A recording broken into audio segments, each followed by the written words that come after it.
আজ আমরা এমন কিছু স্টক নিয়ে আলোচনা করব যে স্টকগুলি মার্কেটে ডিফরেস্টেশনের মতো কিছুটা ভাইব্রেন্ট ছিল। যে পাঁচটি স্টক আজকের আলোচনায় কভার করব সেগুলো হলো ফরচুন, ইন্ট্রাকো, ফুয়াং সিরামিক, এমারলডয়েল এবং ওরিয়ন ফার্মা। বর্তমান মার্কেট বিবেচনায় এই স্টকগুলি আমাদের পছন্দের তালিকায় রয়েছে। চলুন তাহলে বন্ধুরা জেনে নিই এই স্টকগুলির বর্তমান অবস্থান এবং ফিউচারে কেমন প্রাইস অ্যাকশন হতে পারে। আলোচনাটি শুরুতেই সবাইকে রিকোয়েস্ট করব ডিসক্লেমার অংশটি আপনারা ভালো করে পড়ে নেবেন। পুঁজিবাজার ঝুঁকিপূর্ণ। আপনার কোনো পার্সোনাল বাই এবং সেলের কারণে আপনি যদি ক্ষতিগ্রস্ত হয়ে থাকেন সে দায় স্টক অবজার্ভার বহন করবে না। শুরুতেই উইকলি চার্টে তুলে ধরছি ওরিয়ন ফার্মা লিমিটেডের বর্তমান অবস্থান। লাস্ট আপডেটে আমরা জানিয়েছিলাম ওরিয়ন ফার্মার একটি গুরুত্বপূর্ণ সাপোর্ট হচ্ছে 79.7-এ।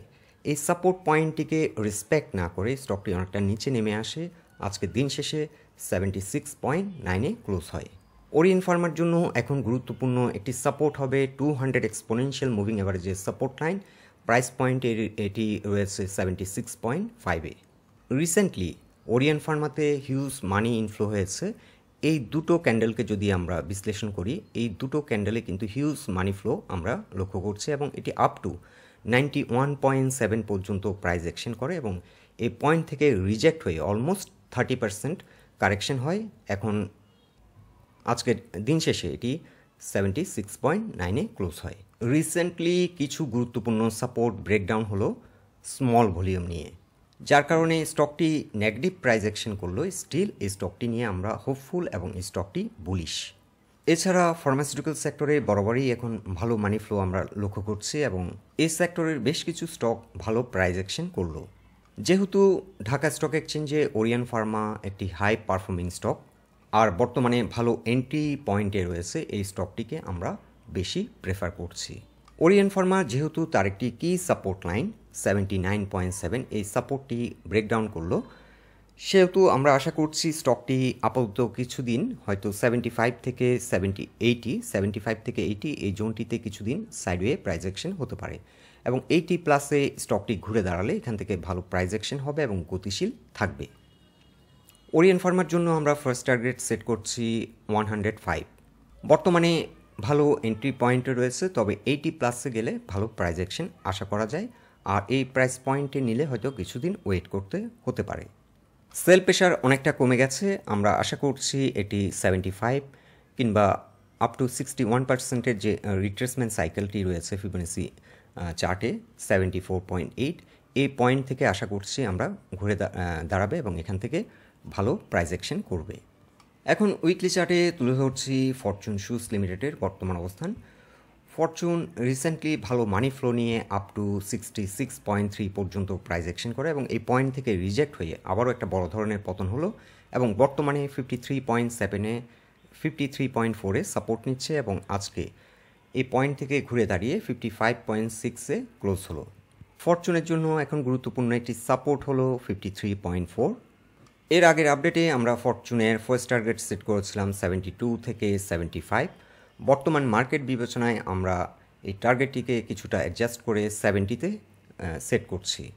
বর্তমানে এন্ট্রি নেওয়ার জন্য সুইটেবল প্রাইস পয়েন্টে রয়েছে আর একটি গুরুত্বপূর্ণ রেজিস্ট্যান্স ফেস করবে স্টকটি 66 থেকে 66.8। এখানে রয়েছে উইকলি চার্টে 200 এবং 20 এক্সপোনেনশিয়াল মুভিং অ্যাভারেজের রেজিস্ট্যান্স লাইন। বস্তুত ফরচুন ভালো প্লে করবে, ফরচুন র্যালি করবে 67-এর উপর যদি ঘুরে দাঁড়ায়।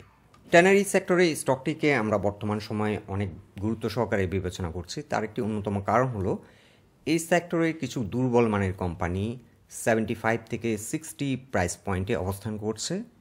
ফরচুনের হাফ ইয়ারলি যে আর্নিং বর্তমানে 1.14, অ্যানুয়ালাইজড আর্নিং এই ধারাবাহিকতায় যদি আমরা ক্যালকুলেট করি 2.25-এর মতো। গত বছর এই কোম্পানিটির আর্নিং ছিল 1.05, সো অনেকটা আর্নিং বৃদ্ধি পেয়েছে গত বছরের সাথে কম্পেয়ার করলে। আর ট্যানারি ইন্ডাস্ট্রিতে ফরচুন এখন লোয়েস্ট প্রাইস পয়েন্টে অবস্থান করছে, সো আমরা আশা করছি স্টকটি 80 থেকে 90 পর্যন্ত প্রাইস অ্যাকশন হবে, তবে আপাতত আমরা ফার্স্ট টার্গেট সেট করছি 70। এখন ডে চার্টে তুলে ধরছি ফুয়াং সিরামিক ইন্ডাস্ট্রিজ লিমিটেডের বর্তমান অবস্থান। ফুয়াং সিরামিক রিসেন্টলি একটি গুরুত্বপূর্ণ রেজিস্ট্যান্স পয়েন্ট ব্রেকআউট করলো। এই রেজিস্ট্যান্সটি ছিল 28.5-এ আর এই রেসিস্ট্যান্সটিকে ব্রেকআউট করে রিটেস্ট দিয়ে আজ দিন শেষে এটি 30.6-এ ক্লোজ হলো। বর্তমানে ভালো মানি ফ্লো নিয়ে স্টকটি সামনের দিকে এগিয়ে যাচ্ছে। এর আগের আপডেটে আমরা জানিয়েছিলাম স্টকটি 28.5-এর উপর যদি শক্তিশালী অবস্থান সৃষ্টি করতে পারে চাইলে ব্রেকআউট ট্রেড নেওয়া যেতে পারে। যেহেতু ফুয়াং সিরামিক সাকসেসফুলি তার একটি গুরুত্বপূর্ণ রেসিস্ট্যান্স পয়েন্টকে ব্রেকআউট করেছে, টেকনিক্যালি ফুয়াং সিরামিকের এখন গন্তব্য তার অল টাইম হাই যেটি 42-42 দিকে এখন যাত্রা করবে। লাস্ট আপডেটে আমরা ফুয়াং সিরামিকের জন্য যে টার্গেটটি সেট করেছিলাম সেটি ছিল 37। আপাতত আমরা 37 পর্যন্ত এই স্টকটির ফার্স্ট টার্গেট সেট করছি এবং মার্কেট বিবেচনায় এবং স্টকটির পারফরমেন্স বিবেচনায় চাইলে 40 পর্যন্ত ট্রেডটি কন্টিনিউ করা যেতে পারে। গুরুত্বপূর্ণ সাপোর্ট হবে এখন ফুয়াং সিরামিকের জন্য 28.5 এবং 27.5-এর নিচে নেমে গেলে স্টকটি স্টপ লস দিয়ে দেওয়াটাই বেটার হবে। ব্রেকআউট ট্রেডের ক্ষেত্রে একটি অন্যতম গুরুত্বপূর্ণ এলিমেন্ট হচ্ছে স্টপ লস এবং মানি ফ্লো। স্টকটি যতক্ষণ পর্যন্ত মোমেন্টাম ঠিক আছে ততক্ষণ পর্যন্ত ট্রেড কন্টিনিউ করা যেতে পারে। মোমেন্টাম লস্ট হলে স্টকটি থেকে এক্সিট হয়ে যাওয়াটাই বেটার।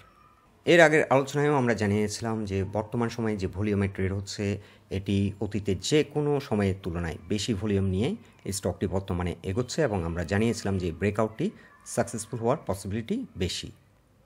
ইনশর্ট ফরচুনের জন্য এখন ফার্স্ট টার্গেট সেট করছি 37, স্ট্রং সাপোর্ট 28.5, স্টপ লস হবে 27.5। আর মার্কেট বিবেচনায় এবং স্টকটির মোমেন্টাম বিবেচনায় চাইলে ট্রেডটি 40 পর্যন্ত কন্টিনিউ করা যেতে পারে। এখন উইকলি চার্টে তুলে ধরছি এমার্ল্ড ওয়েল ইন্ডাস্ট্রিজ লিমিটেডের অবস্থান।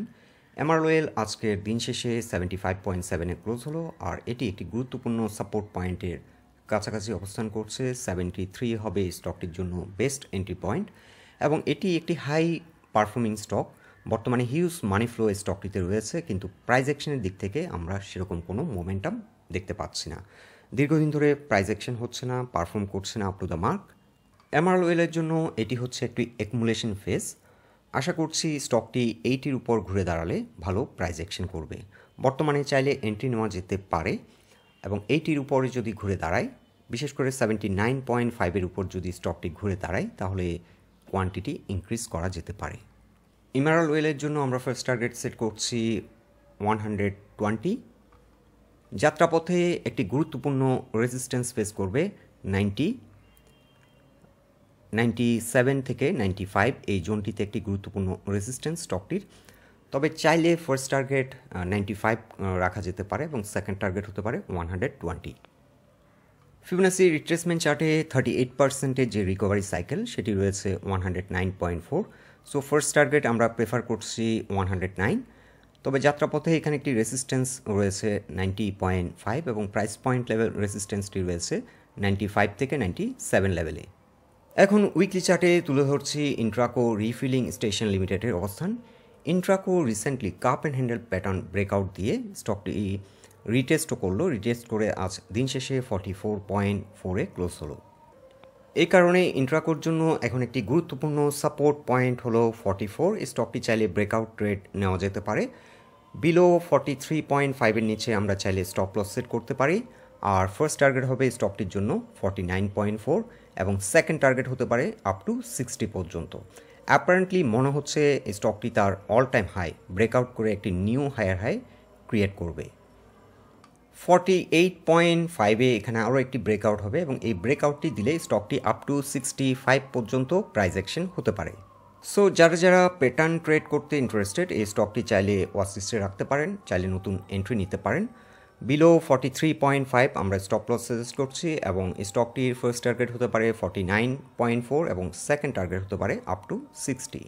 বন্ধুরা, এই 5টি স্টক নিয়ে এটাই ছিল আমাদের অবজারভেশন। আলোচনাটি যদি আপনাদের ভালো লেগে থাকে অবশ্যই পোস্টটিকে লাইক দিন। আপনাদের গুরুত্বপূর্ণ মতামতগুলো আমাদেরকে কমেন্ট বক্সে শেয়ার করবেন। সবাই সুস্থ থাকুন, ভালো থাকুন। আমাদের সাথে থাকার জন্য অসংখ্য ধন্যবাদ।